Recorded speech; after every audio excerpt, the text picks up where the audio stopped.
Bonjour à tous, c'est Patricia. Je suis très heureuse de vous accueillir dans cette vidéo et très heureuse pour cette première vidéo de l'année 2019 d'être en compagnie d'Ilios Kotsou. Un grand merci Ilios d'avoir accepté ma demande. Alors Ilios, tu es docteur en psychologie, tu es chercheur spécialiste du bonheur et des émotions.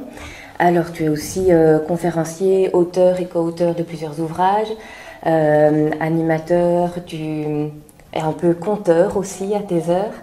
Et en fait, en étant ici avec toi aujourd'hui, je réalise un vieux rêve. Alors quand je dis vieux, je ne sais plus de quand ça date, mais c'est d'il y a plusieurs années, où la première fois que je t'ai vue, c'est dans les émissions que tu as faites avec Frédéric Lopez, oui. Leur secret du bonheur. Et à ce moment-là, bon, dans la première émission, je découvre qu'il y a un Belge qui est chercheur à l'université et dont le thème de recherche, c'est le bonheur. Alors à ce moment-là, je me dis, c'est incroyable, il y a quand même des gens qui ont des métiers extraordinaires. Et si j'avais la chance de le rencontrer, qu'est-ce que j'aurais de plein de questions à lui poser. Alors je ne savais pas encore à l'époque que ce genre de réflexion un jour entraînerait un passage à l'action, encore moins un oui à ma demande. Mais donc la première question que j'ai envie de te poser, c'est comment est-ce qu'on en vient à s'intéresser au bonheur, mais pas comme monsieur et madame tout le monde qui a envie d'être heureux, mais s'intéresser au bonheur d'une façon scientifique et pour en faire son métier.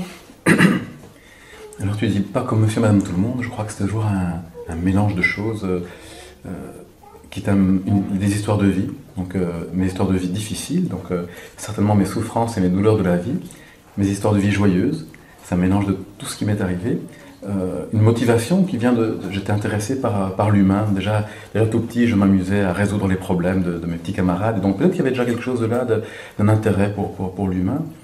Et puis des rencontres que j'ai faites, des rencontres dans des livres, Milton Erickson par exemple, Paul Václavic, et plus tard d'autres, et puis des rencontres humaines de gens qui m'ont tendu la main, dont Jean-François par exemple, un ami médecin qui, au sortir de mon adolescence, au moment où j'avais perdu mes parents, me passait des livres sur le développement personnel, et puis on passait un moment ensemble une fois par mois, et on échangeait là-dessus. Et donc sans jamais rien me dire, il m'a encouragé, il a nourri en fait cette fibre, il a cru avant moi, en sans quoi j'étais capable vers là où j'avais envie d'aller. Et donc je pense que c'est toujours un mélange de tout ça, d'expériences de vie, peut-être de motivation profonde, et puis de rencontres magiques de l'existence qui nous font aller vers quelque chose. Alors de manière aussi plus précise, pourquoi la science, c'est que, comme beaucoup d'entre nous, j'étais passionné par cette question du bonheur, de me rendre compte qu'il y avait des personnes qui, ce que je vais dire tout à fait banal, qui, bien qu'elles aient des moyens de vie tout à fait décents, parfois des gens qui les aiment, une famille qui les aime, un travail intéressant, des conditions de vie favorables, étaient profondément malheureuses, et d'autres qui, malgré que leurs conditions de vie étaient beaucoup moins intéressantes, qui avaient souffert de problèmes de maladies graves, et ainsi de suite, paraissaient tout à fait heureuses. Et donc cette interrogation, peut-être j'ai l'impression qu'on a tous, c'est quoi le bonheur? Est-ce qu'on peut le cultiver? D'où vient le bonheur? Et ainsi de suite. Et puis qu'il y avait de la science là derrière, il y avait, au-delà des croyances qu'on pouvait avoir, il y avait des gens qui mettaient ça à l'épreuve de protocoles, d'expérimentation, pour permettre peut-être de comprendre. Il y avait d'une part la philosophie, le développement personnel d'un côté, et puis il y avait la science qui mettait ça à l'épreuve des faits. Et donc c'est faire le lien entre les deux qui m'intéressait. Une autre chose par rapport à cette question du bonheur, que je trouve passionnante, c'est qu'elle a toujours intéressé, en tout cas aussi loin qu'on s'y intéresse à la philosophie par exemple. Dans la Grèce antique, cette question du bonheur était déjà centrale, le chemin de la vie bonne. Et je pense que chacune d'entre nous, lorsqu'on a des conditions de vie qui nous le permettent, en tout cas, parce qu'il y a des personnes qui sont tellement en lutte simplement pour survivre, bien sûr, mais sinon, cette question est fondamentale. Qu'est-ce qui peut nous permettre d'avoir une vie plus épanouissante, plus riche, plus belle, plus juste? Et justement, je pense qu'il y a un des ingrédients du bonheur, un des principaux ingrédients du bonheur, c'est d'avoir le sentiment que notre vie a du sens. Oui. Et au fond, pourquoi? Et aussi, comment est-ce qu'on fait du coup si on a le sentiment que notre vie n'a pas de sens? Et je pense que c'est vraiment important, c'est ce sentiment que notre vie vaut la peine d'être vécue. C'est certainement le point central, j'ai l'impression, du bonheur. Alors à nouveau, je crois que parmi les gens qui vont nous écouter, nous regarder, je pense pas qu'il y en ait beaucoup qui fassent cette confusion. Et en même temps, il existe cette confusion entre le plaisir et le bonheur. Est-ce que le bonheur, c'est quelque chose? Est-ce que le bonheur, c'est quelque part? Et on ne peut pas passer à côté de ce questionnement-là, puisque le monde dans lequel on vit, par certains de ses côtés, comme le côté commercial, on veut nous vendre des choses, on nous vend dans l'idée qu'elles vont nous rendre plus heureuses. ou aller quelque part. Le bonheur serait une direction à atteindre, quelque chose qu'on peut acquérir. Et si on regarde autour de nous, apparemment, ça ne fonctionne pas très bien, puisqu'on a beau acquérir un nouvel objet, une nouvelle position, une nouvelle situation, elle nous rend plus heureux combien de temps. Et donc, le plaisir, je pense, c'est quelque chose, c'est une composante d'une vie heureuse, bien sûr. Et le plaisir n'est pas une chose à rejeter. Je pense que le plaisir est un marqueur aussi d'intérêt. Les choses qui nous font plaisir sont souvent des choses intéressantes. On a du plaisir à être avec quelqu'un qu'on aime bien. Moi, j'ai du plaisir à être ici en interview avec toi. Et en même temps, ça donne du sens à mon existence. Et donc, je pense que le sentiment fondamental que notre vie vaut la peine d'être vécue, c'est vraiment là que réside la part la plus importante de notre bien-être. Tu distingues un peu le plaisir où c'est ponctuel et le sens c'est quelque chose de plus global. Voilà. C'est qu'on peut avoir le sentiment que notre vie vaut la peine d'être vécue, quand bien même notre vie serait ponctuée de moments difficiles, qu'on aurait de la tristesse, qu'on aurait de la douleur, qu'on aurait des conflits, qu'on aurait des émotions compliquées. Donc, le sentiment que la vie vaut la peine d'être vécue, il est plutôt à voir dans notre manière de marcher. Si on prend la métaphore du but ou du chemin, on pourrait dire le bonheur comme but, c'est je veux aller en haut de cette montagne là-bas. Et en même temps, c'est important d'avoir un but, non, pour nous mettre en route. Donc, c'est pas à rejeter. Mais si on met tout le bonheur dans la montagne, on peut être très très déçu quand on arrive en haut, parce qu'elle ne ressemble pas à ce qu'on attendait, parce qu'il y a du brouillard ce jour-là. Pour mille et une raisons, on est déçu. Et puis assez frustré, on en veut une autre. Et en plus, pendant toute la route, alors on est aussi dans la galère. Voilà, dans la galère. On oublie parfois juste de regarder où on met les pieds, plus d'accidents. On oublie de savourer la beauté du paysage.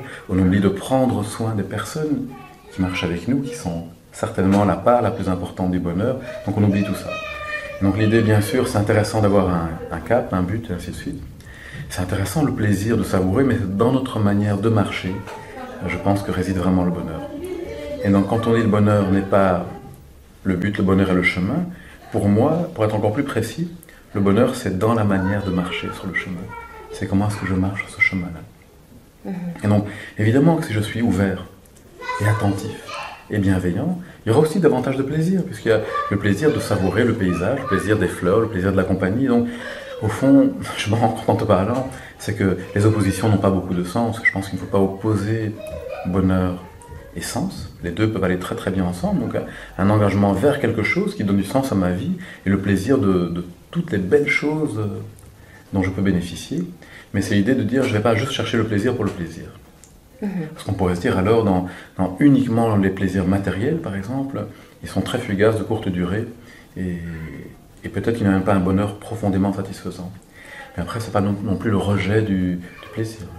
En tout cas, dans mon cas, le plaisir, partager un bon thé blanc, c'est plein de plaisirs différents. C'est le plaisir de l'échange, de la rencontre avec toi, c'est le plaisir du goût, de l'arôme, de la saveur, donc il y a tous ces plaisirs-là. Et je pense, à nouveau, ici, il y a une idée dans le bonheur, c'est le plaisir pleinement vécu, cette question de l'instant présent, c'est-à-dire que je suis vraiment là, présent à ce que je vis. Et donc, c'est pas juste, je veux le thé parce que je rêvais du thé, et puis je bois le thé même sans y faire vraiment attention, puis je rêve d'autre chose. C'est un plaisir de consommation, toujours, et d'insatisfaction. Et puis, il y a le plaisir, peut-être, dans la jouissance des choses. Je trouve que c'est un joli mot d'ailleurs, la jouissance des choses, c'est être pleinement présent à la chose. Je peux pleinement jouir du thé, pleinement jouir de ce qui est là en ce moment. Ce qui n'est pas en opposition, bien sûr, avoir un but, un objectif, se mettre en route. J'ai l'impression que c'est les deux en fait. Comment est-ce qu'on va marier les deux? Toi qui t'intéresses aux personnes en changement de vie, en transition et ainsi de suite, c'est comment est-ce qu'on peut réconcilier les deux au fond? Parce qu'il n'y a pas d'obligation en tout cas que ça s'oppose. Non, complètement.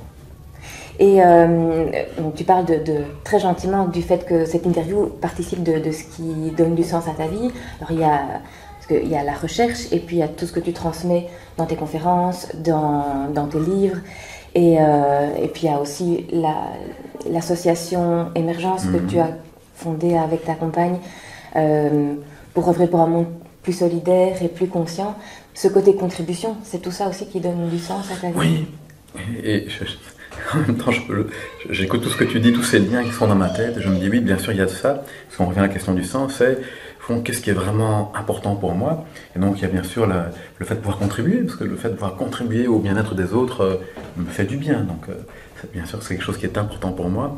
Je pense à ma fille, à tous les enfants. Comment est-ce qu'on va leur laisser un endroit, une planète, peut-être en un tout petit peu meilleur état que celle dans laquelle on est aujourd'hui, ou peut-être en tout cas pas dans un état pire que celle sur laquelle on vit aujourd'hui, à cette contribution-là. Et il y a la joie qui va avec le fait de contribuer. Je pense que fondamentalement, pour moi, la joie est une part du bonheur, non pas parce qu'on devrait la rechercher, mais parce que lorsqu'on est engagé sur un chemin qui a du sens, la joie est là. Alors, pour moi, je pense qu'on ne peut pas chercher la joie en se disant « je veux être joyeux maintenant », mais elle vient.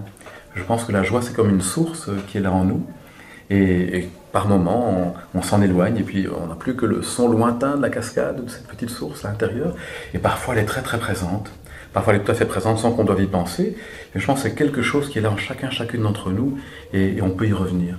Et un des secrets d'une vie qui a du sens, c'est d'avoir trouvé le moyen de revenir à cet endroit-là. Et dans lequel on peut se ressourcer, justement, comme le dit ce joli mot-là.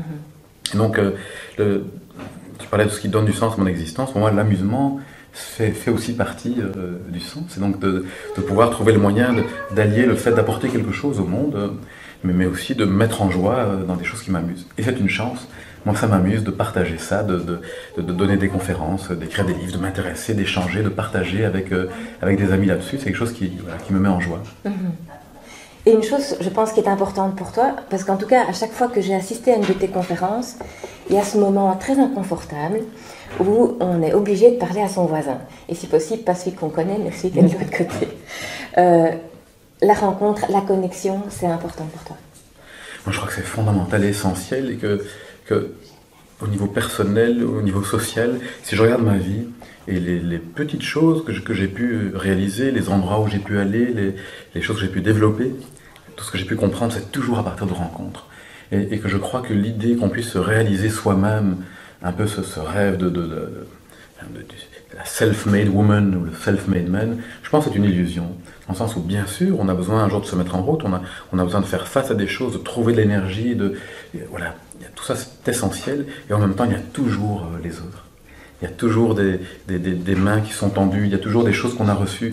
Et parfois, moi, dans ma vie, je ne l'ai pas vu au moment où je l'ai reçu, mais c'est en me retournant en arrière que j'ai vu tout l'endroit, toute la chaîne d'interrelations et de personnes à qui je dois tellement pour toutes les merveilles de la vie, en fait. Et je pense qu'on est tous liés, bien sûr. En fait, c'est simple, hein, ce que je dis, c'est des choses que toutes ces personnes qui vont nous écouter, elles savent déjà, on est tous liés. Mais je pense que c'est aussi un facteur de joie profonde que de regarder tous ces liens. Dans les pratiques qu'on peut faire, des pratiques qui nous permettent de cultiver, de revenir à cette source intérieure, ou de trouver cette attitude dans la vie qui nous amène à mieux pouvoir traverser ce qui est difficile, ou à savourer ce qu'il y a de bon.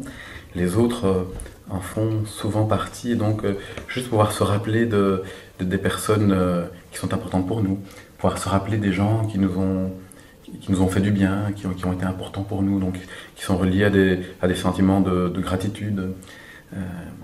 Même penser aux personnes qui elles-mêmes, des personnes qui sont importantes pour nous et qui vivent des moments de joie. Donc la réjouissance pour le bonheur d'autrui. Il y a beaucoup de petites pratiques qui sont en lien avec les autres. Et je pense que c'est vraiment quelque chose qui participe fondamentalement à ce sentiment de sens, d'être connecté. En fait, le lien donne du sens. Alors je m'adresse aux spécialistes des émotions maintenant, puisque dans ce que je fais, accompagner les personnes dans des transitions, dans le lancement de nouveaux projets, il y a une émotion qu'on rencontre systématiquement, et cette émotion c'est la peur, et que ce soit la peur du changement, la peur d'échouer, la peur de réussir même. Alors quel serait toi ton conseil pour apprivoiser cette peur, ou en tout cas l'empêcher de nous empêcher d'avancer? Oui. S'il y avait une recette facile, on la connaîtrait déjà. Oui. Et dans ce que tu dis, je pense que tout est déjà là dans apprivoiser. C'est que, on va dire de manière très simple, et peut-être simpliste, c'est que c'est pas la peur qui est ce qui nous empêche d'avancer, c'est la peur de la peur. C'est qu'on a peur de tout ce qui pourrait nous arriver. On a peur d'avoir peur. Et que si on pouvait regarder déjà les choses en face, identifier le sentiment que l'on a, se rendre compte qu'il est là, et apprendre à vivre avec. Une piste pour moi, en tout cas qui a été fondamentale, c'est de cesser de vouloir avancer lorsque je n'ai plus peur, cesser de vouloir aller vers les autres lorsque j'aurai plus ce qu'on appelle timidité ou peur du rejet. C'est les conditions, et c'est de se dire, une fois que j'aurai apprivoisé, eh bien, j'irai vers les autres avec ma peur. J'avancerai avec tout ce qui est là. C'est-à-dire ne pas attendre que tout soit résolu ou à l'extérieur ou à l'intérieur pour commencer à avancer. C'est-à-dire, dans toute cette imperfection-là, j'apprends à vivre avec tout ce qui est là. Et c'est riche de tout ça que je vais avancer. Alors c'est plus facile à dire qu'à faire, bien évidemment. Et après, il y a plein de pratiques différentes qui nous permettent de le faire, dont des pratiques qui ressembleraient à l'attention, à la méditation, qui sont comment je peux identifier dans mon corps cette peur-là. Pour que ça ne reste pas juste quelque chose dans la tête. Donc sortir de la tête, revenir au corps. Il se passe quoi quand j'ai peur? C'est où que c'est tendu? C'est où que c'est contracté? Qu'est-ce qui se passe? Où est le recul? Et ainsi de suite. Et comment je peux prendre le temps de d'abord le reconnaître, apprendre à donner une attention en fait, et de la bienveillance à ça, et puis en étant à l'aise avec mon malaise, avancer avec ça. Et je pense que c'est cette idéalisation qui est, je devrais d'abord me débarrasser de quelque chose avant d'aller vers autre chose. C'est plutôt faire avec. Et c'est comme si se permettre finalement de la sentir oui. Jusqu'au bout, pleinement, alors ça permet d'avancer avec. Oui, et d'être d'accord que ça fait peut-être c'est une partie de notre vie qui a son utilité. La peur est un indicateur essentiel qui nous permet aussi de nous diriger, de savoir où sont les dangers, et ainsi de suite. Bien sûr que la peur trop importante, trop intense qui nous paralyse, elle n'est pas utile, mais la peur en elle-même, c'est un indicateur utile. Et donc, en lui reconnaissant la valeur, le remettant à sa juste place, l'idée c'est de se dire, je peux être quelqu'un qui vit cette émotion-là régulièrement, et ça ne m'empêchera pas d'avancer. Donc j'avance avec la peur. Pas malgré la peur, avec la peur. Voilà, pas contre la peur. Sinon, c'est une lutte intérieure, et dans la lutte, je perds tellement d'énergie. Moi, j'ai perdu tellement d'énergie dans ma vie à lutter contre mes émotions, alors que j'aurais pu peut-être avancer avec elles. Alors évidemment, l'idée n'est pas de dire que c'est quelque chose que j'aime. Si je pouvais choisir, bien sûr, je choisirais de ne pas avoir tellement de choses dans ma vie, mais la question c'est, est-ce que j'ai vraiment le choix? Je crois qu'on a davantage le choix de notre relation aux choses. Qu'est-ce que je fais avec les choses extérieures de ma vie, qui ne fonctionnent pas comme je voudrais, bien sûr, mais qu'est-ce que je fais aussi avec les choses intérieures de ma vie, qui ne sont pas exactement comme je voudrais. Et quand je peux traiter cette peur elle-même avec une forme de douceur, ça change peut-être quelque chose. Il y a le Rilke, qui a une citation que j'aime beaucoup, très connue, qui dit « Et si tous les dragons de nos vies, donc ces peurs, ces dragons de nos vies, étaient des princes ou des princesses qui attendent de nous voir heureux et courageux. » Et donc, cette question, ce bonheur qui est peut-être dans ces dragons de nos vies, ce sont des cadeaux, des princes, des princesses, mais pour avoir le cadeau, il faut pouvoir aller à la grotte là où ça gronde. Et c'est peut-être parfois ce que moi je n'ai pas fait, d'avoir ce courage d'aller me confronter, d'aller face à ces émotions pour pouvoir les apprivoiser et avancer avec. Il y a un cadeau. Il y a toujours un cadeau à pouvoir aller faire face à ces émotions, les comprendre. C'est que nos sentiments nous parlent toujours de l'essentiel. Si j'ai peur, est-ce que ce n'est pas qu'une chose importante? C'est comme une pièce de monnaie avec deux faces. D'un côté, il y a cette peur, il y a parfois cette anxiété, ainsi de suite. Et j'oublie parfois de retourner en me disant, si j'ai peur, ça me dit quoi? Qu'est-ce qui est important? C'est que derrière chaque peur, il y a le désir de prendre soin de quelque chose. Et la question, c'est si je m'arrête à la peur, paralysé par ça, ça ne fonctionne pas. Mais si je peux prendre le temps de regarder la peur, d'en prendre soin, comme d'un animal blessé, puis je peux retourner la pièce en me disant, quel est le désir derrière la peur? Qu'est-ce qui est important pour moi? De quoi est-ce que j'ai envie de prendre soin? Et alors je mets mon énergie non pas dans supprimer la peur, mais j'ai mon énergie dans aller vers ce qui est important. Et donc alors c'est une bonne nouvelle si derrière chaque peur il y a un désir. C'est-à-dire que chaque peur m'indique une direction où aller. Et à nouveau, pour les personnes qui nous écouteraient, bien sûr que ça peut paraître simpliste et que c'est pas si évident quand la peur est paralysante, quand vraiment c'est un dragon immense, on a l'impression qu'il va nous emporter. C'est comment je peux à petits pas aller vers ça, apprivoiser, regarder, et puis retourner et voir quel est le désir, où j'ai envie de mettre mon énergie. Ne plus mettre contre, mais mettre avec. Pour revenir à la question des émotions, donc il y a une attitude fondamentale qui est celle de reconnaître ce qui est là. plutôt que refuser. Je pense que si on veut se mettre en route pour un projet professionnel, si on veut faire quelque chose qui paraît impossible aujourd'hui, il va nous falloir évidemment beaucoup d'énergie, et donc il va nous falloir être réaliste. Et partir de ce qui est là, c'est toujours ce qui nous rend le plus fort. Et donc dire oui à ce qui est là. Et dire oui à ce qui est là, attention, c'est pas oui parce que j'aime souffrir ou j'aime être dans une situation difficile, mais c'est regarder les choses en face. Oui, c'est comme ça. Oui, ma vie est dans cet état-là aujourd'hui. Oui, cette émotion est là. Et ce oui, en fait, est libérateur dans le sens où, en partant vraiment de ce qui est là, même si la pièce dans laquelle je suis est dans un état difficile, c'est en regardant la chose comme elle est que je peux alors aussi voir qu'il y a plein d'autres perspectives possibles. Si je suis comme une guêpe dans une pièce où il y a une fenêtre fermée, c'est pas en me tapant contre la vitre, en me disant je ne devrais pas être ici, que je vais pouvoir sortir. Ça demande ce oui, c'est bouché pour l'instant. Oui, cette vitre elle est là, j'ai ce sentiment-là. Et ça permet ensuite de prendre du recul, peut-être, et de voir qu'à côté, il y a une fenêtre qui est ouverte. Ou de se dire qu'il y a 1000 autres possibilités. Je pense qu'il y a ce oui, reconnaître les émotions, en prendre soin, me traiter moi-même avec bienveillance, traiter ma propre vie intérieure avec douceur et bienveillance. Et j'ai le sentiment, et tu me corrigeras si ce n'est pas le cas, que lorsque ceux d'entre nous qui sont en difficulté, même en burn-out, il y a souvent une forme de dureté envers nous-mêmes dans ces moments-là. Parfois beaucoup de jugement. Voilà. Oui. Jugement, est-ce que c'est pas dur le jugement? C'est blessant envers nous-mêmes. Donc on va prendre ce recul, mettre de la douceur, et puis peut-être changer de perspective.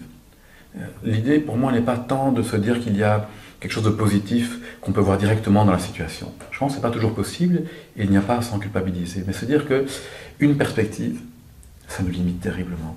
2, c'est déjà mieux. 3, 4, 5, la liberté commence là. Et donc, si on pouvait essayer d'avoir autant de perspectives que possible, se dire quelles sont toutes les manières que je peux avoir de voir la situation. Pas spécialement positives, mais toutes les différentes. Et donc en multipliant les perspectives, en changeant de perspective, eh bien, je me donne davantage de possibilités. Et donc il y a beaucoup d'outils pour ça, évidemment. On peut se mettre à la place je vois la situation de mon point de vue, mais me mettre à la place de quelqu'un d'autre en face de moi. Puis me dire, peut-être c'est trop binaire ça. Une troisième personne, elle verrait ça comment, comme perspective. Puis je peux me mettre à la place d'une dame un peu plus âgée, un peu l'archétype de la sagesse, de la vieille dame sage. Je peux me mettre à la place d'un enfant, d'un extraterrestre, d'une extraterrestre, et ainsi de suite, d'un animal. Même si je ne sais pas ce que verrait un animal, mais si j'étais une mouche qui verrait ça, ou un écureuil, ou un chat, ou un chien, ou un singe, ou un tigre, ça me donnerait quoi? Et donc, c'est moins la question de la vérité d'une autre perspective que la possibilité qu'on a de se décentrer. Et se décentrer, c'est tout à coup, je peux voir les choses autrement. Et là où je ne voyais que fermeture et manque d'horizon, tout à coup, peut-être qu'il y a d'autres choses qui peuvent se manifester. Alors c'est une deuxième possibilité, donc il y a apprivoiser, il y a le changement de perspective, et puis il y a aussi le fait de se dire, je peux nourrir le positif, même quand tout semble aller mal. Donc de ne pas attendre que ça aille mieux, en me disant, donc pas d'opposition, j'accueille, je dis oui à la douleur peut-être si elle est là, à l'anxiété si elle est là, et puis je me dis, qu'est-ce que je peux nourrir de positif? Qu'est-ce qui va déjà bien? Quelles sont les petites victoires? Quelles sont les choses dont je suis fier? Qu'est-ce que j'ai fait, une petite chose aujourd'hui, dans le sens de mon objectif? Et comment est-ce que je peux la fêter? Qu'est-ce qui donne du sens à mon existence? Quelles sont les choses pour lesquelles j'ai envie de dire merci? Et ainsi de suite. Et donc, c'est toutes ces petites choses que je peux, ces renforcements-là, c'est aller nourrir la joie, la gratitude, le contentement, l'enthousiasme, à petits pas. Et ce que tu dis là, ça fait partie de la psychologie positive, d'aller voir le positif, même s'il y a du négatif. Donc, c'est pas une façon de faire l'autruche, mais c'est de reconnaître qu'il y a du positif. Exactement. Et en même temps, c'est contre nature, non? Puisqu'on est naturellement attiré vers le négatif, d'où que les médias véhiculent plutôt le négatif, parce que c'est plus vendeur. Et je trouve ça très déculpabilisant pour moi, en tout cas, de me dire le fait d'avoir un biais pour le négatif, c'est dû à l'évolution. C'est important de voir ce qui nous menace pour survivre. Et donc, il n'y a pas à s'en culpabiliser. Donc, c'est naturel. Donc, je ne suis pas bizarre. Donc, tout va bien. Et donc, comme à partir de là, tout va bien, ça ne veut pas dire qu'il n'y a pas quelque chose à changer. C'est que tout va bien, c'est naturel d'être attiré par des choses difficiles et négatives. Ça part de quelque chose de positif chez moi. Le fait d'être attiré par le négatif part du positif qui est l'envie de survivre. Bon, tout ça, tout va bien pour l'instant. Après, la question, c'est comment ne pas être absorbé par ça.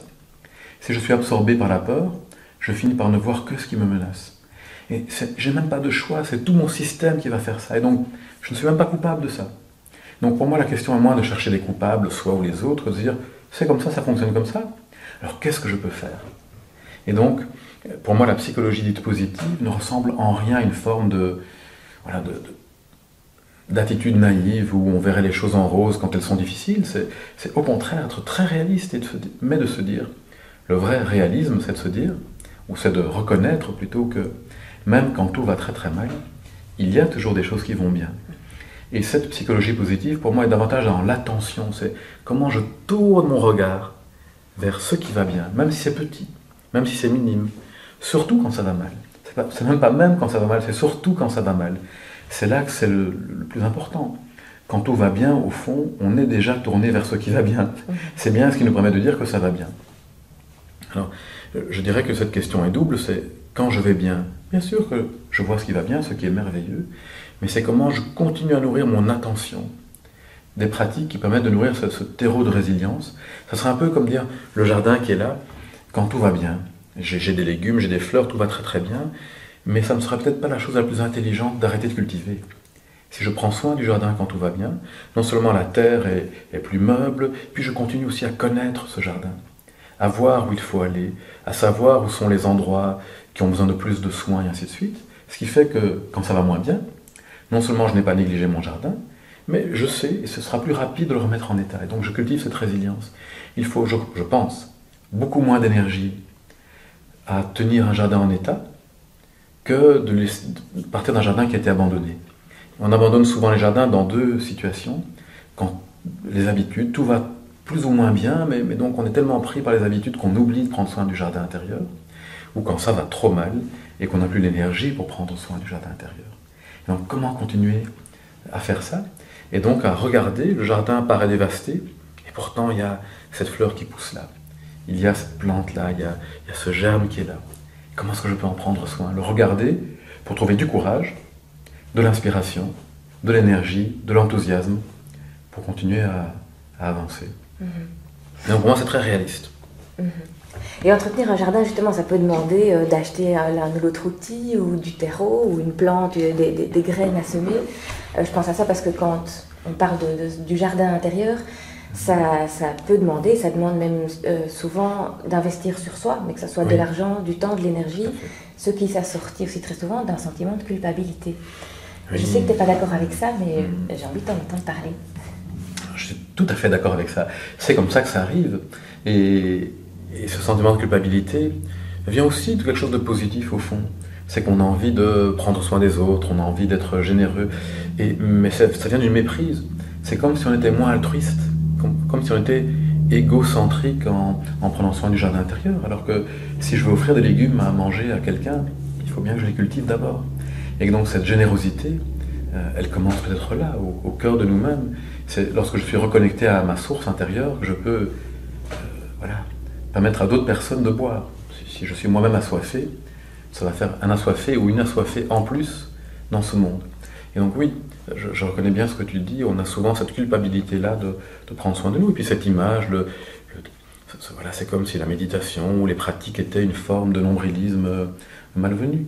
Pour moi, ça n'a rien de nombriliste, c'est habiter le monde, prendre soin de l'endroit dans lequel j'accueille les autres. En fait, c'est prendre soin de l'endroit où j'accueille le monde. Je vois pas très bien comment je pourrais le dire vraiment autrement. Et donc ça me paraît, être un acte de vraie générosité, de vraie bonté qui ne peut commencer que là où nous sommes. Je pense que Jon Kabat-Zinn, qui est le fondateur de la pleine conscience scientifique contemporaine, disait ça, cette douceur, s'abstenir de juger, c'était un acte de bonté fondamentale, envers soi-même d'abord. Donc tu peux retourner ce côté, non, ce n'est pas égoïste de prendre soin de soi. Complètement, oui, je suis là que commence à 100% d'accord, elle commence là. Parce que ce qu'on appellerait égoïsme, pour moi, ce n'est pas prendre soin de soi, c'est par exemple lorsque je vais aller marcher dans les plates-bandes du jardin de mon voisin sans y faire attention. Mais ça n'a rien à voir avec prendre soin de mon jardin intérieur. C'est-à-dire que lorsque je suis déconnecté de ma propre vie intérieure, de ma propre joie, de ma propre empathie, alors je risque d'avoir des comportements qui nuisent aux autres sans même m'en rendre compte. Cette forme d'égocentrisme-là. Et qui est vrai, peut causer du tort aux autres et à moi-même. mais ça n'a rien à voir pour moi avec le fait de prendre soin de soi. Alors évidemment, il y aura le regard parfois des autres.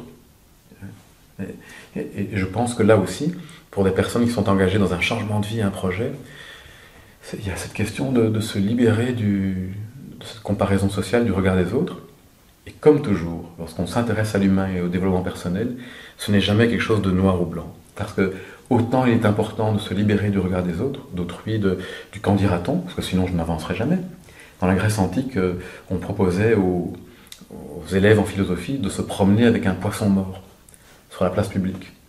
Évidemment qu'on va être considéré comme un fou, mais pouvoir être considéré comme un fou et ne pas y porter tellement attention me permet de continuer à avancer. Et en même temps, c'est toujours un « et », c'est tellement important de faire attention aussi à ce que disent des personnes importantes, nos amis, ainsi de suite, parce que c'est le feedback des autres qui nous permet aussi de nous corriger. Et donc c'est les deux. Et comment trouver le moment juste, il y a des moments où c'est important de ne pas... Voilà. Quand c'est je pense qu'on peut le reconnaître, ce regard critique des autres qui est en fait mon propre regard critique. La petite voix critique qui me descend tout le temps, qui me dit que je ne suis jamais assez bien, je ne suis jamais assez juste, je n'y réussirai jamais. Cette voix-là, je pense que c'est important de la laisser parler et de continuer à avancer. Après, quand quelqu'un d'important nous dit vraiment « Tiens, je pense qu'il sera important de faire attention à ça », dans mon cas, quand je ne l'ai pas écouté, ça n'a pas été vraiment utile. Ok. Alors, ma question de conclusion, c'est en pensant à quelqu'un qui manque de sens, qui manque de joie dans sa vie, tout ça, et qui ne sait pas quoi faire d'autre, ou qui a peut-être trop peur pour passer à l'action, quel serait ton conseil à toi pour cette personne, pour au moins démarrer quelque chose, se mettre en mouvement?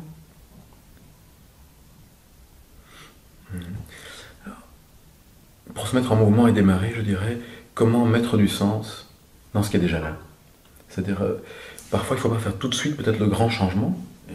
Le grand changement est parfois important, il viendra au moment juste, mais comment mettre du sens directement? Il y a plein de manières différentes, des millions de manières de le faire, mais parmi elles, il y a mettre d'abord de la présence dans ce que je fais.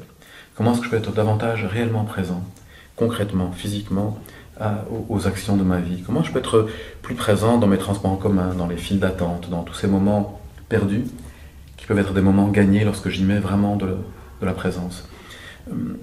Il y a aussi être davantage attentif à ma motivation, à mon intention réelle de qu'est-ce que je nourris lorsque je suis en action. Je vais essayer de trouver un exemple concret, mais il y a beaucoup de choses dans mon existence qui peuvent me paraître... Beaucoup de gens me disent « Oui, mais je suis bien obligé de faire ce que je fais. Je suis obligé de faire ceci, je suis obligé de faire cela, je suis obligé de remplir ma déclaration d'impôt, de faire ce travail qui ne m'intéresse pas, parce que je suis obligé. » Et la question, avec beaucoup de respect pour des gens qui ont des vies difficiles, c'est de poser vraiment la question de remplacer, ou d'essayer de remplacer « je dois » par « je choisis ». Pourquoi est-ce que je choisis de faire ce que je fais? Alors peut-être que je choisis momentanément de faire ce travail un peu moins intéressant, parce que pendant que je le fais, je m'intéresse à autre chose, à la permaculture, au développement personnel, à autre chose qui me permettra de me reconvertir. Et donc plutôt que de me dire « Oui, je suis bien obligé de perdre mon temps à faire cette chose pas intéressante en attendant enfin de vivre », ça me rend compte que pendant le fait même de faire ce travail qui ne me paraissait pas intéressant, me permet de m'intéresser à autre chose. Et donc je nourris quelque chose de positif. Je prends un exemple bateau. Si je fais à manger, voilà, je suis à la maison, je fais à manger pour ma fille et ma compagne, est-ce que je le fais parce que je dois le faire, parce qu'il faut bien que ce soit un jour moi qui dois le faire, ou est-ce que je peux me concentrer sur le fait que l'intention, ce n'est pas seulement de nourrir, bien sûr, physiquement ce corps, mais je peux prendre soin de personnes que j'aime. Et donc, évidemment que ce n'est pas comme ça un coup de cuillère à peau magique qui transforme tout, mais c'est tellement différent pour moi de faire des choses parce que je les choisis, parce que je dois les faire. Et j'ai remarqué que les personnes qui allaient bien, qui étaient pleines d'enthousiasme dans la vie, c'était pas seulement en tout cas la nature de l'activité, que leur manière d'habiter l'activité, et de pouvoir être concentré sur qu'est-ce que je nourris quand je fais cette activité-là. Et puis il peut y avoir toute la créativité qui me permet de vivre les activités autrement, de les enrichir. Et en même temps de me dire si j'ai un projet de vie, si j'ai quelque chose d'important, au fond, qu'est-ce que ça nourrit? Quelles sont les valeurs fondamentales pour moi? Quelle est la direction vers laquelle j'ai envie d'aller? Et plutôt que d'avoir alors, à nouveau, hein, je dis ça, ce contrôle de ce que tu connais mieux que moi, je me dis parfois, on est obsédé par des éléments très très concrets dans le détail, et puis on se dit, ma vie ne ressemble pas à ce à quoi elle devrait ressembler. Plutôt que de se dire, voilà le type de vie vers lequel j'ai envie d'aller, voilà le type d'expérience que j'ai envie de vivre, d'enthousiasme, en lien, qui prend soin des autres, de la nature ou dans la créativité. Et en étant présent à ça, à cette intention profonde, comment tous les jours, je fais des petites choses qui m'amènent vers là. Et donc, plutôt que d'attendre, pour être heureux, que j'y sois déjà arrivé au paysage total, c'est quelles sont les petites choses et comment je me nourris par ces petites choses-là. Et donc, au quotidien, je me nourris de ce que je fais déjà. Ça ressemblerait à ce qu'on a dit un peu plus tôt dans notre conversation, qui est, je mets ce cap-là, il est important, je mets un cap. Mais après, c'est comment je laisse tomber les attentes. C'est très paradoxal, au fond. J'ai besoin du cap pour mettre en route, et puis après, une fois que je suis en route, ça me paraît être une sagesse fondamentale pour les personnes, pour moi, pour commencer, mais pour les personnes en transition ou en chemin, c'est comment j'accepte que je ne contrôle pas le monde. Et que donc, tout ce que je peux faire, c'est faire du mieux que je peux. Et donc, au quotidien, faire des petites choses, des petits pas. Et si je peux me contenter de ça, non pas dans le sens négatif du terme « contente-toi du petit peu que tu as », mais dans le sens merveilleux du terme qui est le contentement. C'est-à-dire, je suis content de l'action elle-même, c'est-à-dire chaque action que je mets en place pour nourrir ce qui est important pour moi, me contente. C'est-à-dire je n'attends rien pour être déjà dans la joie, et ce n'est pas en opposition à vouloir construire de grandes choses, transformer, me mettre en route, mais... Au contraire, c'est pas en opposition parce que c'est le fait d'être en chemin, mais d'avancer sur le chemin. Pas de d'avancer sur le s'asseoir chemin, et oui. d'attendre que le sommeil vienne à nous. Et j'ai l'impression que les burn-out est toujours, c'est très caricatural ce que je dis, c'est toujours beaucoup plus complexe, mais viennent d'un grand nombre d'attentes, d'exigences que je me mets. Et j'ai tellement d'attentes, d'exigences que je ne remplirai jamais, et je finis par me vider. Et le contentement, c'est comment je peux nourrir, je continue à me nourrir tout le temps par ces petites choses. Et parmi toutes ces choses qui me nourrissent, qui nourrissent le sentiment de bonheur, il y a ces choses toutes simples qui sont prendre soin de moi, qui n'est pas une chose égoïste, comment je peux prendre soin de la vie intérieure, cultiver ce jardin intérieur, prendre soin de cette dimension spirituelle, prendre soin de mon propre esprit, et donc qui est le lien avec soi-même. Puis les choses toutes simples, comment prendre soin des relations. Si je veux participer à un monde qui soit une planète plus juste, une société plus juste, ça commence par mes relations avec les autres. Et bien sûr, c'est pas arrivé quelque part, moi je me rends compte à quel point, très régulièrement, j'ai des comportements envers d'autres personnes, il n'y a pas si longtemps, en répondant à quelqu'un à une conférence, qui sont peut-être pas la manière la plus juste, mais alors comment je peux changer ça? Prendre soin de la dimension relationnelle des autres, ce lien merveilleux, et puis, troisième élément, prendre soin de la nature. Comment je peux, par ce lien avec cette nature dont je fais partie, les autres humains et ainsi de suite, aussi nourrir le sens. Et dans ces trois dimensions, je peux nourrir le sens je pense, de mon existence.